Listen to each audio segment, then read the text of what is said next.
Ako, nag-mayor ako. Pinasara ko yung dalawang sabungan sa amin. Pinahuli ko yun. Pero, sorry to say, but hindi ho lahat ng government officials wala nagagawa. At saka itong house na to, I did not say that everybody, local government officials, elected officials, are involved in illegal gambling. My point is, my question was, may nakulong na po ba na mayor? Congressman na Rapi Tulfo. Ay, Rapi Tulfo. Erwin Tulfo. Maraming salamat, Governor. Anyway, Mr. Chairman, napansin ko lang ho, bakit, ito lang ho ba yung mga regional director natin sa buong PNP? We have the resolution tackled the Kasi if Region we're 4A. talking of illegal gambling, Mr. Chair, I suggest that we call all of the regional directors. Kasi ang gambling po ay masyadong proliferated na sa buong bansa. Hindi lang po sa Region 3, hindi lang sa Region 4, may Region 1, may Calabarzon, lahat. May dyan sa Cordillera hanggang sa ARMM. It's so proliferated, Mr. Chairman. Kulang ho ito. Nandito ang NBI. Nasaan bang CIDG dito? Nandito rin ba? Ang dami yung klaseng pasugalan, Mr. Chairman. Ang dami yung pasugalan, sus, Panginoon ko. Pagbabanggitin ho natin dito ay lahat ng kasugalan. Peryahan, bukis, STL, loting, waiting. Pati STL, ginagawang waiting. Online sabong. Kaya walang kinikita yung pagkor natin dahil kinukompetensya ng sugalan, Mr. Chair. Kahit anong gawin natin, yaw dito, kung hindi naman matigil ito, wala rin mangyayari. And this, bata pa ako, nag-iimbestiga ng Kongreso at Senado ng illegal gambling, ala naman ho nangyayari. So, we must do something about it kasi meron na ho talaga napakalala na ho sugalan. Problema, hindi lang ho ito mga otoridad natin ang pasok dyan. Pati yung mga politiko, masakit man hong sabihin, pati mga politiko natin, mga mga local leaders natin, kasama din minsan dyan. So, how do we stop this, Mr. Chairman? So, I would like to ask your wisdom. Thank you so much, Congressman Erwin Tulfo. As a matter of fact, I agree with you, no? Na talagang Mr. Chair, may I add, I would like to put in motion to invite all the regional directors of the PNP, including the CIDG, next hearing para we can hear from them and they can explain. Kasi dito sa Luzon, ang sikat dito, weteng, Yeah, loteng. I know. Pagdating sa Mindanao, Visayas, masyaw. Yes. So, I don't know. Yeah, we will do that, Congressman Erwin. What we have to discuss first is to tackle the resolution that pertains to the Region 4A. But in relation to what you're trying to implore on this committee, to invite all the different region as well, is in relation as well because we have to compare what is happening in Region 4A and what is happening to the different part of this country. And for that, we will be allowing your motion that we need to invite as well the different regions. But in so far as the resolution that I filed is concerned. So, sa atin yung comparison, kung gaano kadami sa amin, gaano kadami yung sa iba-ibang region. So, magbe-base po tayo doon. And we will set some parameters in order to limit the questions on the resolution that I filed regarding the Region 4A. Because nababahala din po yung lingkod because when I saw the data, no, that nakita natin that Region 4A, ngayon ko lang nalaman that out of the 5,000, 1,200 plus yung sa amin ni Congressman Acop. And I will be asking as well yung Region 4A natin because kanina na sinabi ni Congressman Erwin Tulfo that for so many years we've been discussing this problem already but nothing is happening. Dahil lagi na lamang hearing tayo ng hearing pero wala tayo nagiging resolution. But I have to remind each and every member of this committee that this committee will produce result. As a matter of fact, I read the Republic Act 9287 with regards to the rules and guidelines. Specifically, Rule 3, Section 5. Andito yung mga passion, yung increase ng penalty sa numbers games, no? Revision of Presidential Decree number 1602 na dito sa Republic Act 9287, itinaas na po ang penalty. Doon sa mga nagbe-bet in accordance to letter A of Section 5, nakalagay, from 30 days to 90 days, pwede yung mga tumataya, ikulong. No? Pag napatunayan na nagtataya kayo, at hindi lamang yon, even your car, even your houses, your land, your building being used for illegal gambling can be confiscated by the state. Hindi lamang din yun. In accordance with that section 5 of Article 3, sinasabi rin din dito, yung mga supervisor ng mga illegal numbers games, 8 years to 10 years, you can be imprisoned. Yung mga manager, yung mga operator, 10 years to 12 years. Yung mga pinanser at kapitalista, 14 to 16 years. At yung mga protector, 16 years to 20 years. And if the offender is a public official, elected or appointed, perpetual disqualification from office.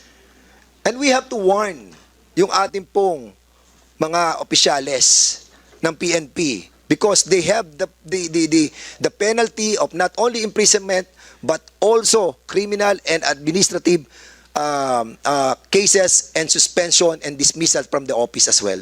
So, mabigat tong batas na to, yung Republic Act 87. Ang tanong sa PNP, NAPOLCOM, siguro kasama na rin po kayo, meron na po ba tayong naparusahan dito sa batas na to na itinaas na po natin ang penalty noong mga perpetrators ng illegal gambling? Meron na po ba tayo na ipakulong? Mr. Sagot Chair. sa atin sa PNP. Mr. Chair, Congressman Acop, you have the floor. there's a motion filed by the Honorable Erwin T. Tulfo to include and invite the different regional directors of the PNP. House Resolution number 1549 only limits the investigation of the proliferation of illegal gambling within Calabarzon.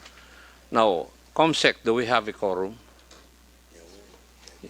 If we have a quorum, Mr. Chair, I think we have to settle the motion of the Honorable Tulfo if we are going to include in our hearing insofar as House Resolution number 1549 would include the different regions of this country.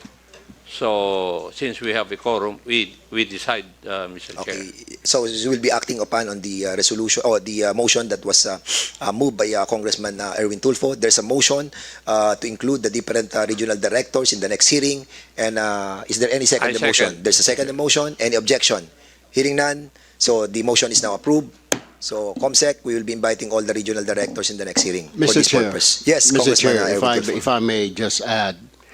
Kasi ho, sir, yung mga binabanggit na number 1,000, 5,000 na nahuli, yan po, sir, ang tawag sa linggo na yan, ay mga piyait. Yan yung mga binabangketa, yan yung mga hampas lupa ng mga mananaya na nahuli na nagtataya ng 5 piso, 10 piso. Meron ka na bang nalalaman o wala pang nababalita na may nahuli na administrator, operator ng illegal gambling? Wala pa, Mr. Chair. And hindi nakapagtataka. Because yung operator, yung mga management, itinatago yun. Yung hinuhuli lagi ng mga otoridad natin, yung mga nagtataya sa lupa, yung mga 10 piso, 15 pesos, 20 tong each. Pero yung mga management, yung mga leader, yung mga financier, yung mga protector, hindi nakukulong.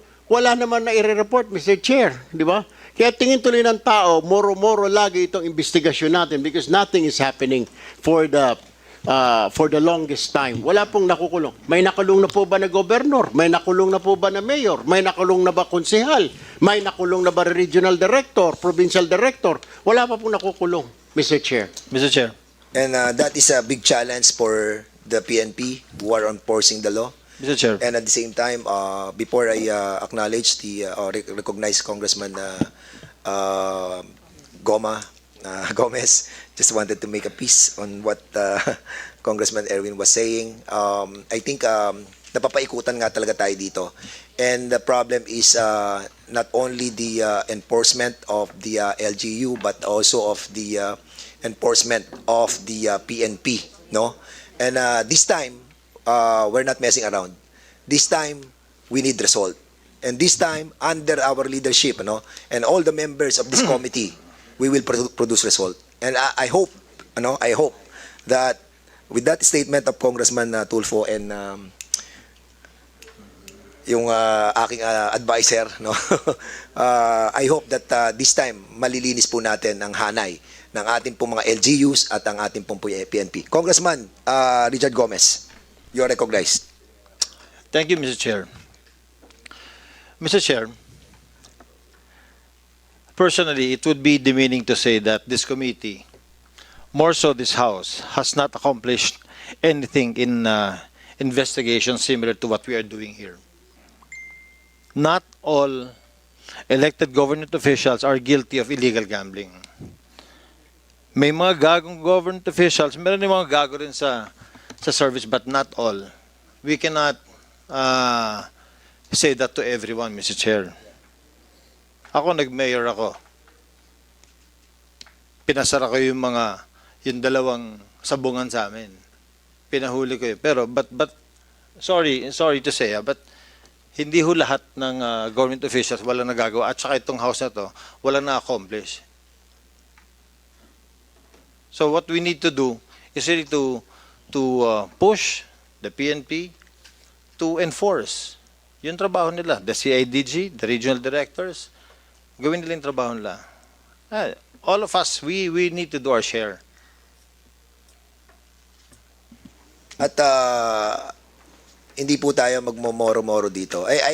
Siguro I sympathize with Congressman Erwin Tulfo yung kanyang nararamdaman because for so many years talagang walang nangyayari. And Mr. I also Chair. agree with Congressman Gomez precisely because I became a mayor as well. At nung ako naging mayor, ang ginawa ko po diyan, pinatawag ko lahat ng mga illegalista. Pinulong ko sa opisina ko. Nilagay ko lahat ng mga illegalista diyan, lahat ng mga nabubukas diyan. Dito kayo. Illegal ang ginagawa ninyo, nalalaman natin yan. No? Pero, meron tayong legal na mga gambling. Di ba? At alam naman natin na binibiyak nila yan eh. Kilala natin ang lahat ng mga naging illegal sa ating mga bayan. Pag tayo po ay punong bayan. Alam natin yan eh. But the problem is, of course, being a mayor, being a governor, or public official, or barangay captain, you have the right, di ba? You have the responsibility to make it right. And I told them, may legal tayo na dapat dalhin doon ang mga taya ng mga tao. Dahil legal yan eh. Ang problem, itong mga illegal, binibiyak nila yan. Ha? At nilalagay nila doon sa hindi sila nagbabayad ng buwis. And that's a problem. And they know it. They know it.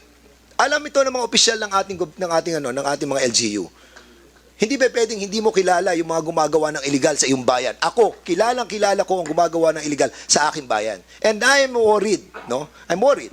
Dahil nakita natin ang data, and I'll be asking the PNP, Region 4, you have to dissect.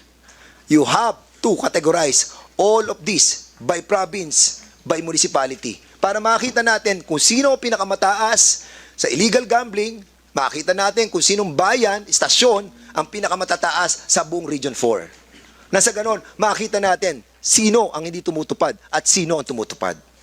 So, Congressman Erwin Tulfo, you have the floor. Mr. Chair, I just want to clarify. I did not say that everybody, local government officials, elected officials, are involved in illegal gambling. My point is, my question was, may nakulong na po ba na mayor or na gobernador na nasasakupan niya yung kanyang lugar na may illegal gambling? Wala pa po eh.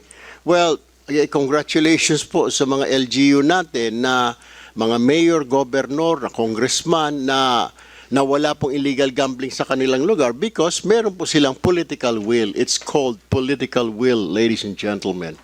If you really don't want it, then it won't happen if you're the mayor. I'm sorry, Mr. Chair, I haven't been a mayor or a governor, but I was in the media before, but I know what's going on. If you are the governor or the mayor, you're the father of the province, you are the father of the city. If you said no, then it is no. Kasi po, pag sinabi ho ng mayor ni governor, ayoko ng illegal, hindi. Pero may mga instances naman na tinatrabaho or pinapayagan naman ng PNP, ng chief of police natin, or hanggang sa provincial director o hanggang sa regional director na hindi rin alam ng LGU natin. Yun ho minsan nagkakaproblema. Pero kung talagang rampant ang illegal gambling, siguro dito sa Region 4 na sinasabi ho ninyo, siguro may basbas ho yun ng mayor, may basbas ho ng gobernador, alam ho ni RD, hindi naman makapalag si RD, or yung PD kasi baka matransfer si PD, sabi ni Governor palayasin mo ito Chief PNP o kuan kailangan palitan ito DILG dahil hindi sumusunod sa akin. So natatakot. Let us all understand na itong mga puliso na ito ay administratively are still under with the power of the mayor, the governor. So susunod ho yan. Pero pag sinabi ho ni mayor, I don't like it, I don't want it, walang sugalan. Marami naman ho mga cities and provinces sa Pilipinas na wala pong sugalan because ayaw po ng mayor, ayaw po ng governor. Okay? Pag ayawan ho ng governor, mayor ho yan, wala ho yan. Titigil ho yan. Trust me, Mr. Chair. Thank you. And I agree with that, no? And as a matter of fact, sa Republic Act 9278, Rule 5, Section 16, the participation of barangay official, city and municipal mayors, governors, and non-governmental organization, people organization, consistent with existing laws, all local government unit officials are enjoined to ensure the strict implementation of this law. Any local government unit official in whose jurisdiction a gambling house is found, or who with knowledge of the existence of a gambling house or place in his jurisdiction fails to abate the same or take any action in connection therewith shall be dealt with criminally and administratively. Governors and mayors upon their automatic deputation as representative of the National Police Commission in their jurisdiction through their election and qualification shall direct the employment and deployment of the PNP that will guarantee and ensure the proper implementation of this law against illegal number games. Ang tanong, uma-action ba ang PNP at ang ating mga local government unit? In this juncture, we wanted to find out sa NBI, no? Andiyan po ba ang NBI? Because in Mr. Chair. accordance with this rule of 9278, nandito rin po ang NBI under section I think it is section 15. The Department of Justice shall provide for a system of rewards and incentives for personnel of the National Bureau of Investigation who shall be instrumental in the apprehension and conviction of any malefactor engaged in illegal numbers game activities. So ang tanong sa NBI, have we done something about this as well?